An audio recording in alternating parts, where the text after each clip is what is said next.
Hello, everyone. My name is Jan Watson. I am a spiritual life coach and intuitive healer, and I am doing A Course in Miracles lessons, and today is lesson 140.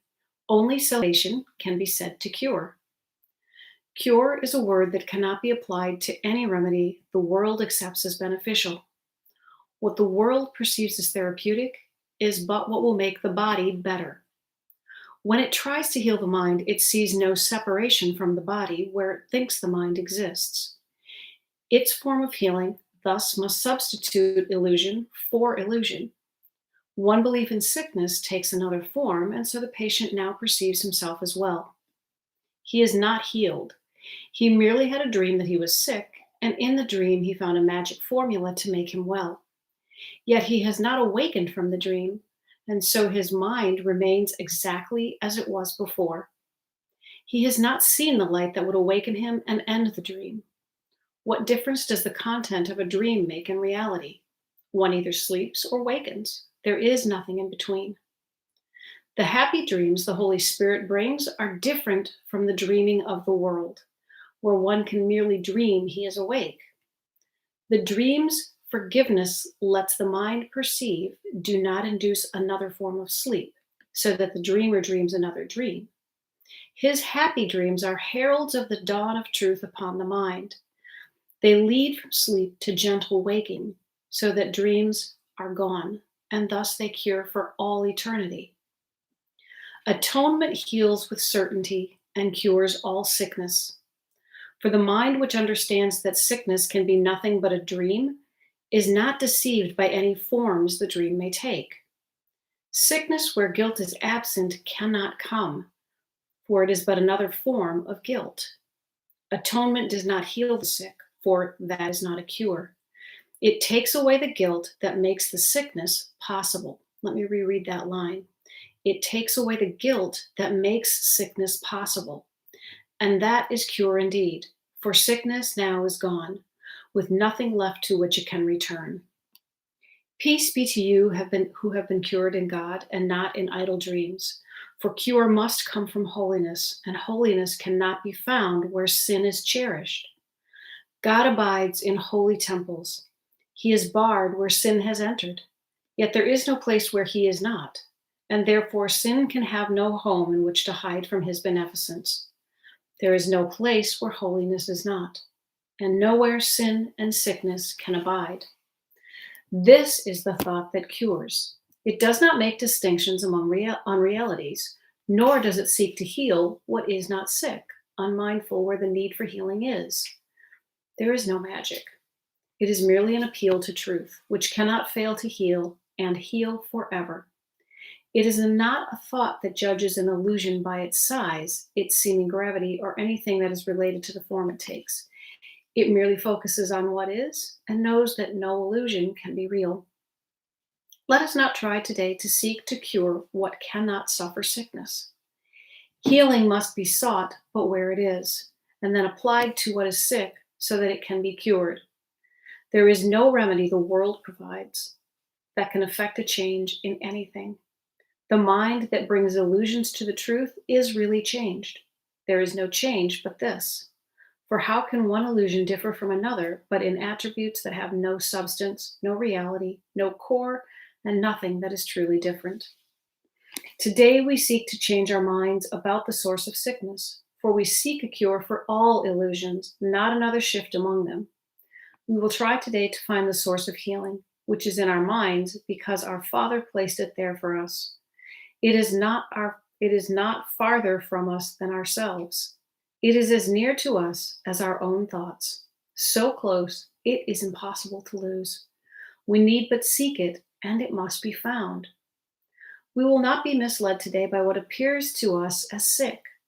We go beyond appearances today and reach the source of healing from which nothing is exempt.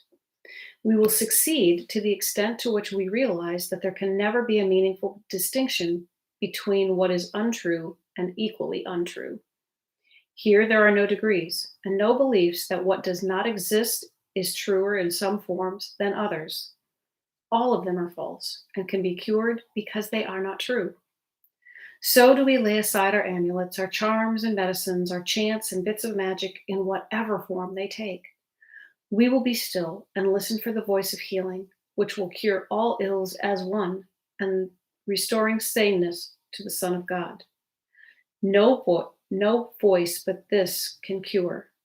Today we hear a single voice which speaks to us of truth, where all illusions end and peace returns to the eternal, quiet home of God. We waken hearing him and let him speak to us 5 minutes as the day begins and end the day by listening again 5 minutes more before we go to sleep. Our only preparation is to let our interfering thoughts be laid aside, not separately, but all of them as one. They are the same. We have no need to make them different and thus delay the time when we can hear our Father speak to us. We hear him now. We come to him today. With nothing in our hands to which we cling, with lifted hearts and listening minds, we pray.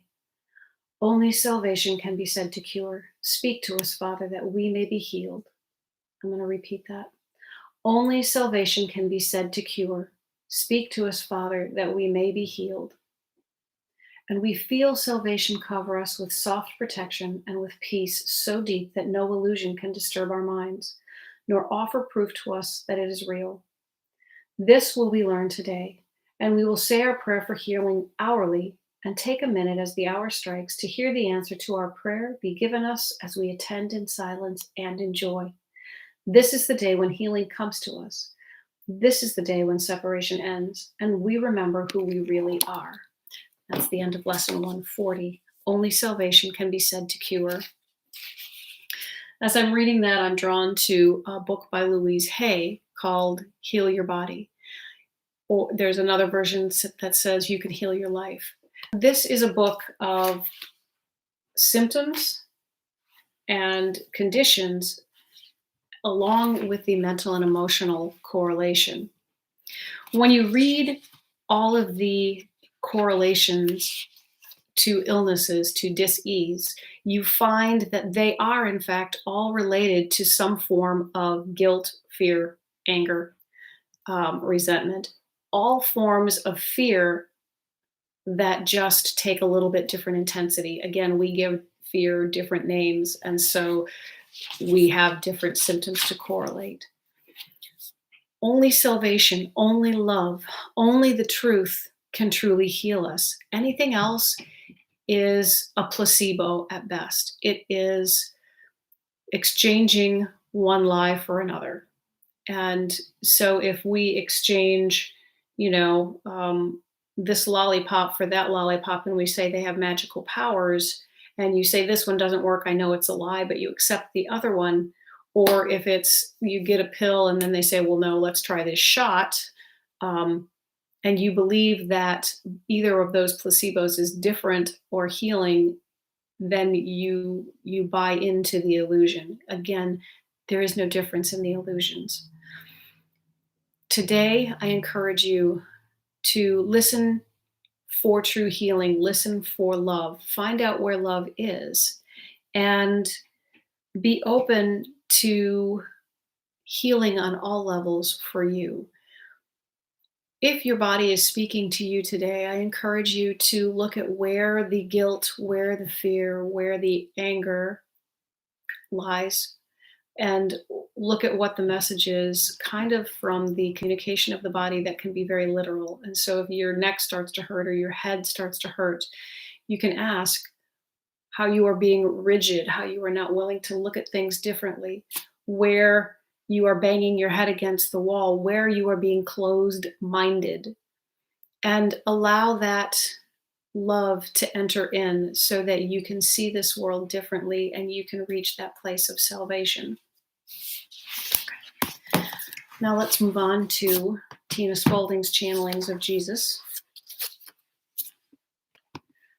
You are blessed beings indeed. I am that one that you know as Jesus. Salvation is in alignment with love, a reunification of your mind, a separation from fear in a sense. Once you choose love, then the frequency of your entire body changes because the body is generated by your consciousness. It is not a thing that exists without you. Again, we go back to the Western medical model. that says the body generates you. The world is upside down. You have generated your body. The transformation of mind that salvation offers, which means the true and absolute alignment with truth, changes your body to such a degree that you do not recognize it. In fact, it stops aging. In the end, you overcome death just as I did. There are those of you who do not believe you can do that, but it is the truth. All the things that I have done, you can do too. I am merely further along the road to love than you are. I've had many incarnations that prepared me for my incarnation on earth, the last one in which I needed a body. I do not need to have a body now, but I can manufacture a body at will because I have mastered the physical material world through the practice of love and forgiveness. That is what you do here. You are merely in the early stages. So hold fast, dear ones. Know that the truth is true. It always will be true. You do not need to battle it. You do not need to worry about where it is. It is contained within you. And your truth, your guidance system, is your way home. It is the map you have been given. You are not allowed to come here abandoned and without help. You were given a map home, and it is the map of love.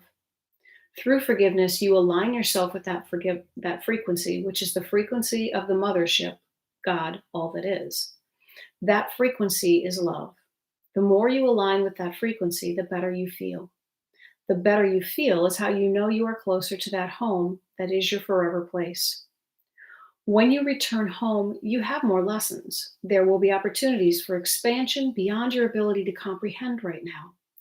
We know that some of you are very curious about what happens to you once you make the ascension process, but we really don't want you to think about that right now. We want you to stay focused where you are. That is where the work must be done now. Some of you have an obsession about past life incarnations. If a past life memory, imagery, or vision comes to you, do not go back there and try to live through that life. Rather, take the information you are given to see whether you can use it beneficially in this life. It is all about this incarnation now. It is all about this power of now, the holy instant. This is the only place you can change everything. It is the only place you can choose love over fear. It is the only place. It does not matter what you've been through in the past. It doesn't matter what you think will happen to you in the future. That is merely a dream inside a dream. This moment is the moment you want to be in. Be present, be aware, be loving to yourself and others, and you will do well. I am that one that you know is Jesus, and we will see you again tomorrow. We are not our bodies, and our body does not generate us. We existed long before our bodies existed in this lifetime, and we will continue to exist when our bodies cease to exist. The possibility of not aging any further is not something that I can really wrap my head around either, because this world seems to dictate that the natural process is that we wither and die. But I know that our spirits, our minds, our thoughts never age, and that's why we can feel like we're 30 years old when we're 97. We are beings of a higher mind, and life and science have proven that we do not exist within this body. It's why we can communicate with those who have passed on. That tells us that love truly is the only cure. We may succumb to illnesses in this world. We may succumb to accidents, but it is not going to harm us because that is not the truth of who we are. And so it doesn't matter really what the picture is like here. We are love, and we can impact this dream. We can generate new realities, even in this world, by following along and allowing salvation to wake us from the dream.